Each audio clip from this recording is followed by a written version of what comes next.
Hello and welcome to another video. Today I want to talk about free will. So I'm not going to be talking on my own, I'm going to be reacting to a video by this guy called CosmicSkeptic on YouTube. I'm going to be reacting to one of his videos talking about free will, where he talks about the philosophical and logical explanation for why free will doesn't exist, as opposed to the scientific explanation. So I'll link his channel and the video that I'm reacting to in the description below. So I'm just going to jump right into it. The first thing when we want to talk about free will, before I play the video, is that the definition is something that is really important to anchor down, and he also thinks so. So the definition that most people think about when they refer to free will is this. Free will is the ability to do what you want, right? And so Cosmic Skeptic actually agrees. He says that if you define free will this way, then yes, we do have free will. But what we cannot control is what we want, right? He says, so free will isn't so much the ability to do what you want, but rather free will doesn't exist because you can't choose what you want, right? You can only do what you want. And so I'm going to be reacting to and giving my comments on his explanation. What I won't talk about in this video, which are important things to talk about, but I don't have time to touch on it, is firstly the moral implications of the fact, or not the fact, moral implications of the idea that free will doesn't exist, and the undeniable feeling, the sense that we do have free will, right? Because it's undeniable that we do feel like we have free will. So without further ado, let me just play the video. Again, consider this most simple of choices, chocolate or vanilla. Or if it's easier, consider the last mundane choice that you had to make. Walk or drive this morning, go out or stay in tonight. Think about why you chose one or would choose one over the other. So what would make me choose vanilla over chocolate? Well, there is only one possible answer, which I'll elaborate on shortly. I would need to want it more than chocolate. In order to choose vanilla, I'd need to want vanilla. But is this something I can control? Can I control what it is that I want? Not a chance. Consider the fact that you, presumably, don't want to punch your mother in the face. Can you choose to want to do that? This isn't the same thing as choosing to do it. Could you choose to want to?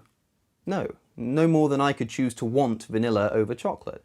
I just want chocolate more than vanilla. That's just a fact about myself that I can't change. But okay, let's go further, you say. Of course, I can't choose to want vanilla over chocolate when I really want chocolate, but what if I just decided, in the full knowledge that I would prefer chocolate, to go for vanilla anyway, just for the sake of regaining my free will and nothing else? Well, I'm afraid you'd still face the same problem. The exact same problem, in fact. In order to do that, you'd need to want to regain your free will as you see it. Why is your desire to prove a point like this stronger than the desire to have the ice cream you prefer? It just is. And if it happened not to be, you'd have chosen the ice cream that you do prefer.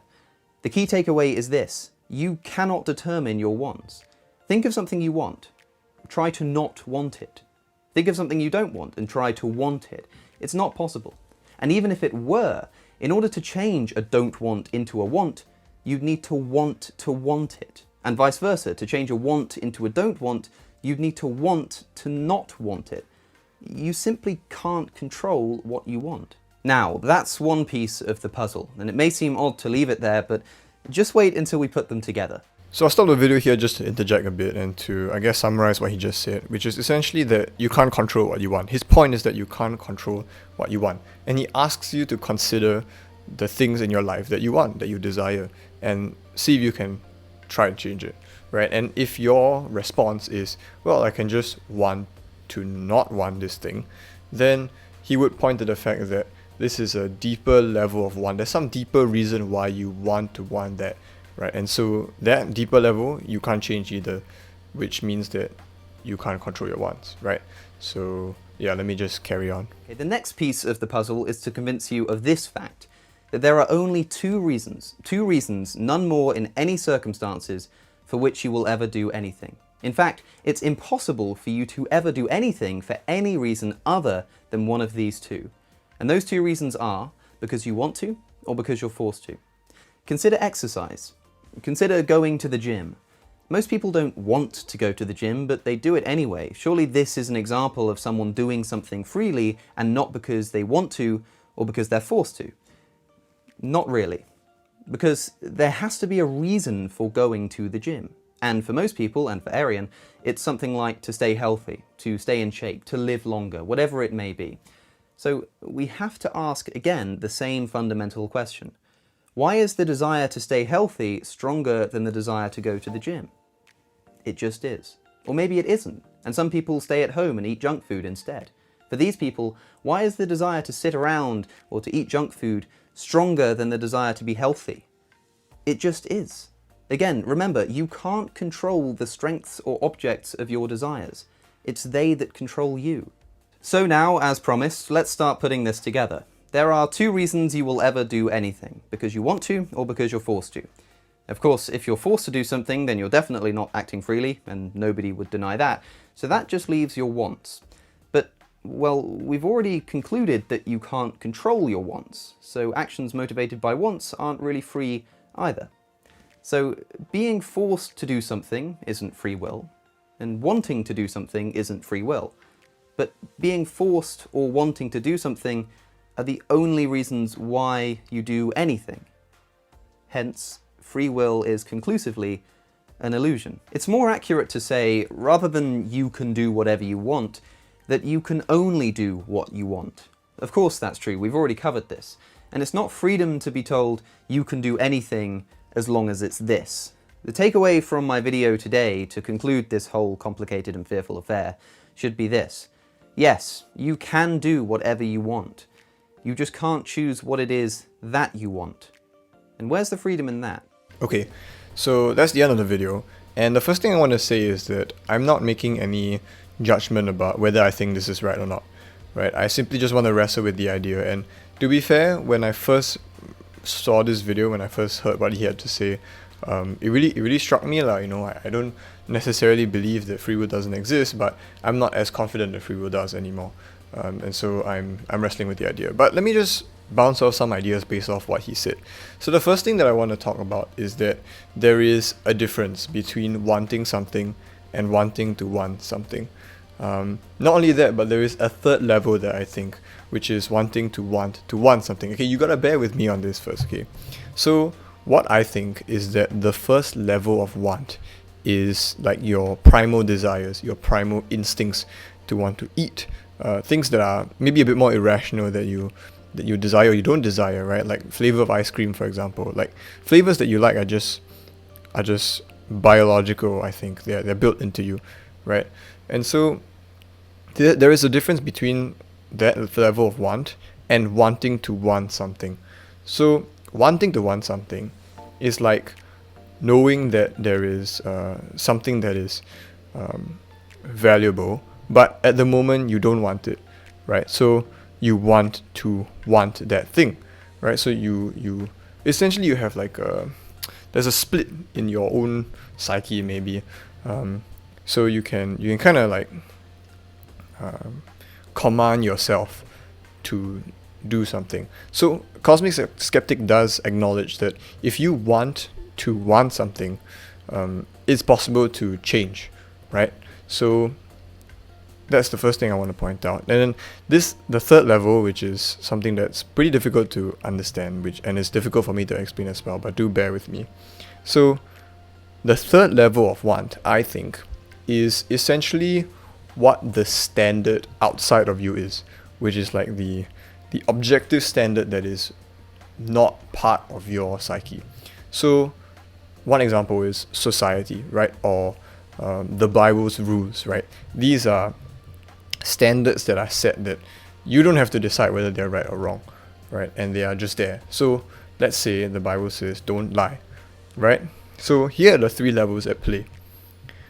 On the primal instinct, you have the instinct to lie, right? And the second level, wanting to want, you want to not lie. So you want to not want to lie, right? And the third level could be that actually, if you don't want to not want to lie, the third level is wanting to not want to lie. So I don't know if you can follow this train of thought, but the difference between the levels 2 and 1 and 3, 2 and 1 is that for levels 2 and 1, if you want to not want something, then you are currently in the midst of changing. You are putting it into action, essentially. And I believe that primal instinct want can change from there. But if it's the third level that is a want, so I want to not want something, right? Then I don't think that there is any change going on in your own psyche at that point in time. And one example, which is helps you to understand better, is if you know that you should be exercising, but you are not exercising, and you haven't been exercising for the last year. Essentially, it's you know that exercising is good for you, but currently you don't want to exercise, and you don't want to exercise. So that's the 3 levels, and it's somewhat similar to the video that I made before about the devil, the angel, and you. Essentially, that the devil is your primal instincts, things that you instinctively do that are wrong. And then there is the middleman, which is you, which if you are convinced by the upper level, which is the angel, if you are convinced, then you can subsequently convince the primal instinct level. But if you yourself are not convinced, right, you are not swayed by the standard that is above, the want to want, then no action will take place, and there will be no change in the bottom level. So I'm not familiar if there is any psychological literature on this, but I do think that there is a distinction to be made that Cosmic Skeptic doesn't go into, and I think the key to understanding this better is understanding the difference between these 3 different levels. The next thing I want to talk about is this really cool idea that if you choose to believe that free will doesn't exist, right, what you essentially view yourself as is a spectator of your own self, essentially. You observe that you react in certain ways, that you respond to situations in certain ways, and you have these certain desires, right? And you can see it, you can notice it, and you can be critical of it, right? So there's this split kind of the body and the mind that you inhabit and the observer. So, and I think this is one of the reasons why people like Cosmic Skeptic or even Sam Harris feel like that free will doesn't exist, because they're just observers and they have absolutely no way of controlling the thing that they're observing, which is I'm going to call it the player, okay? So the observer has no way of controlling the player. Essentially is just a spectator, right? So to bring this video to a close, to conclude, my question to Cosmic Skeptic would be, what more freedom do you want? Because the argument that free will doesn't exist simply states that you cannot control what you want, right? But there's nobody else that's pulling the strings behind what you want. It's already you, right? So if freedom, right, is you doing it and nobody else controlling you, then you are still the one in control, you know? So I guess it begs the question of what is you? Because I know that the way the people who don't believe free will exists conceptualize things is most likely that they are the observer. The true version of themselves is the observer, and that the player that they are watching, going about its own thing, is not them. But the question then becomes, what is the personality of the observer? Is it different from the player, right? And if the observer has a different personality, why can't the observer just impose that on the player? Because it is still you, right? The only way for it to work is if the observer doesn't have any preference, any thoughts, any responses, any desires, right? But I think the fact is that the observer does have desires, and pretty ironically put, it's desire to have control, right? To have freedom.